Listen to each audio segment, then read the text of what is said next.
ವಯನಾಡು ಗುಡ್ಡ ಕುಸಿತದ ಬೆನ್ನಲ್ಲೇ ಉತ್ತರ ಕನ್ನಡ ಜಿಲ್ಲೆಯಲ್ಲೂ ಕೂಡ ಆತಂಕ ಶುರುವಾಗಿದೆ.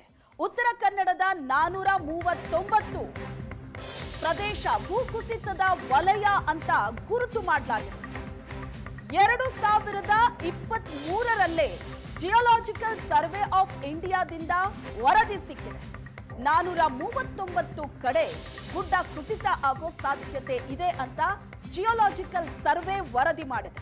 ಸಂಭಾವ್ಯ ಪ್ರದೇಶಗಳಲ್ಲಿ ಆಗೇ ಬಿಡುತ್ತೆ ಅಂತಲ್ಲ, ಆಗೋದೇ ಇಲ್ಲ ಅಂತಲೂ ಕೇಳೋಕ್ಕಾಗಲ್ಲ. ಸಂಭಾವ್ಯ ಗುಡ್ಡ ಕುಸಿತ ಆಗೋ ಸ್ಥಳ ಅದು, ಅದನ್ನ ಗುರುತು ಮಾಡಲಾಗಿದೆ.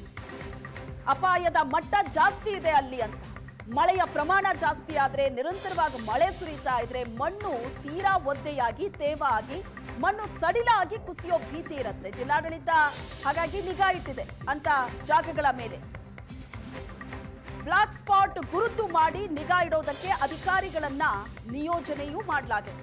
ಭೂಕುಸಿತದ ಸ್ಥಳ ಅಂತ ಗುರುತಿಸಿರುವಂತ ಬಹುತೇಕ ಸ್ಥಳ ಏನಿದೆ, ಜನವಸತಿ ಇರುವಂತಹ ಸ್ಥಳಗಳೇ ಅದು. ಜನವಸತಿ ಇರುವಂತಹ ಸ್ಥಳಗಳೇ ಗುಡ್ಡ ಕುಸಿತದ ವಲಯ ಅಂತ ಗುರುತು ಮಾಡಿರೋದು.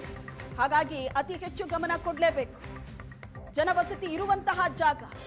ಸಮಸ್ಯೆ ಏನಾಗುತ್ತೆ ಅಂದ್ರೆ, ಇಂಥ ಪ್ರದೇಶಗಳು ಸೂಕ್ಷ್ಮ ಪ್ರದೇಶ ಅಂತ ಇರುತ್ತೆ, ಪಶ್ಚಿಮ ಘಟ್ಟ ಪ್ರದೇಶಗಳು. ಆದ್ರೆ ಅಲ್ಲೇ ಅತಿ ಹೆಚ್ಚು ಕಾಮಗಾರಿಯನ್ನ ನಡೆಸ್ತಾರೆ, ರೆಸಾರ್ಟ್ಗಳನ್ನ ಮಾಡ್ತಾರೆ. ಟೂರಿಸ್ಟ್ಗಳು ಹೆಚ್ಚೆಚ್ಚಾಗಿ ಭೇಟಿ ಕೊಡುವ ಜಾಗ ಅಂತ ಅಲ್ಲಿ ಅತಿ ಹೆಚ್ಚು ಪ್ರಮಾಣದಲ್ಲಿ ಹೋಮ್ ಸ್ಟೇ, ರೆಸಾರ್ಟ್ ಇವುಗಳ ನಿರ್ಮಾಣವೇ ಪರಿಸರದ ಮೇಲೆ ಮತ್ತಷ್ಟು ಹಾನಿಯನ್ನ ಮಾಡ್ತಾ ಇದೆ. ಅದೇ ಈ ಗುಡ್ಡ ಕುಸಿತದ ಭೀತಿಗೆ ಕಾರಣವಾಗಿರೋದು. ವಯನಾಡು ಗುಡ್ಡ ಕುಸಿತದ ಬೆನ್ನಲ್ಲೇ ಈಗ ಉತ್ತರ ಕನ್ನಡ ಜಿಲ್ಲೆಯಲ್ಲೂ ಗುಡ್ಡ ಕುಸಿತದ ಆತಂಕ ಮನೆ ಮಾಡಿದೆ. ಯಾಕಂತಂದ್ರೆ ಉತ್ತರ ಕನ್ನಡ ಜಿಲ್ಲೆಯ ಕರಾವಳಿ ಮತ್ತು ಮಲೆನಾಡು ಭಾಗದಲ್ಲಿ ವ್ಯಾಪಕವಾಗಿ ಪಶ್ಚಿಮ ಘಟ್ಟಗಳು ಹೊಂದಿರುವಂತದ್ದು. ಈ ಒಂದು ಪಶ್ಚಿಮ ಘಟ್ಟಗಳನ್ನ ಕೆಲವು ರಾಷ್ಟ್ರೀಯ ಯೋಜನೆಗಳಿಗಾಗಿ ಕೊರೆದು ರಾಷ್ಟ್ರೀಯ ಹೆದ್ದಾರಿ ಆಗಿರ್ಬೋದು, ಇನ್ನಿತರ ಜಲಾಶಯಗಳನ್ನ ಮಾಡಿದ್ದಾರೆ. ನೋಡ್ಬೋದು ಯಾವ ರೀತಿ ಪಶ್ಚಿಮ ಘಟ್ಟಗಳನ್ನ ಕೊರೆದು ಇಲ್ಲಿ ಸುರಂಗವನ್ನ ನಿರ್ಮಾಣ ಮಾಡಿರುವಂತದ್ದು.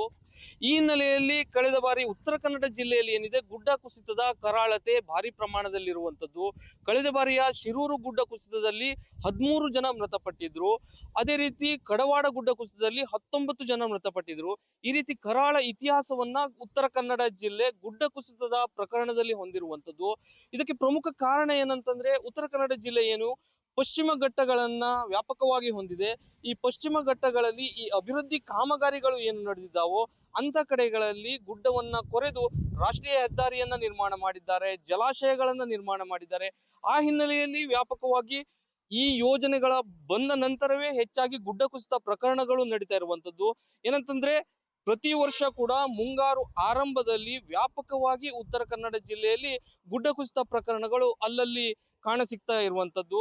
ಈ ಹಿನ್ನೆಲೆಯಲ್ಲಿ ಜಿಲ್ಲಾಡಳಿತ ಜಿಯೋಲಾಜಿಕಲ್ ಸರ್ವೆ ಆಫ್ ಇಂಡಿಯಾಕ್ಕೆ ಒಂದು ಮಾಹಿತಿಯನ್ನ ಕೇಳಿತ್ತು. ಉತ್ತರ ಕನ್ನಡ ಜಿಲ್ಲೆಯಲ್ಲಿ ಗುಡ್ಡ ಕುಸಿತವಾಗಬಹುದಂತ ಎಷ್ಟು ಬ್ಲಾಕ್ ಸ್ಪಾಟರ್ಸ್ ಗಳಿವೆ ಅವನ್ನ ಗುರುತು ಮಾಡಿಕೊಡಿ ಎನ್ನುವುದಾಗಿ.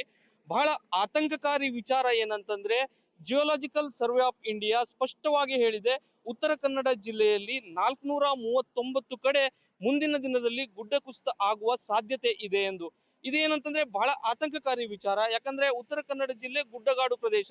ಸಾಮಾನ್ಯವಾಗಿ ಜನವಸತಿ ಪ್ರದೇಶಗಳು ಕಾಡಿನಲ್ಲಿ, ಗುಡ್ಡದ ತಪ್ಪಲಲ್ಲಿ ಇರುವಂತದ್ದು. ಆದ್ರೆ ಅದರಲ್ಲೂ ಪ್ರಮುಖವಾಗಿ ಉತ್ತರ ಕನ್ನಡ ಜಿಲ್ಲೆಯಲ್ಲಿ ಏನು ನೇವಿ ಇದೆ, ಅದೇ ರೀತಿ 5-6 ಜಲಾಶಯಗಳಿವೆ, ಕೈಗಾ ಅಣು ವಿದ್ಯುತ್ ಸ್ಥಾವರಗಳಿವೆ. ಇವೆಲ್ಲವೂ ಕೂಡ ಪಶ್ಚಿಮ ಘಟ್ಟದ ತಪ್ಪಲಲ್ಲೇ ಇರುವಂತದ್ದು.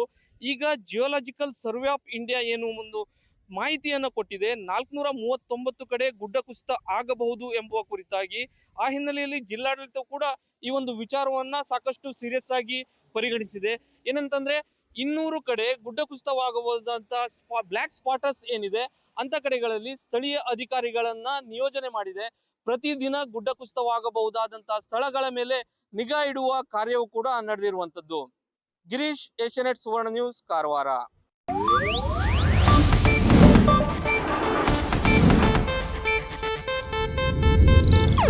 ಇದು ಏಷ್ಯಾನೆಟ್ ನ್ಯೂಸ್ ನೆಟ್ವರ್ಕ್ ಪ್ರಸ್ತುತಿ.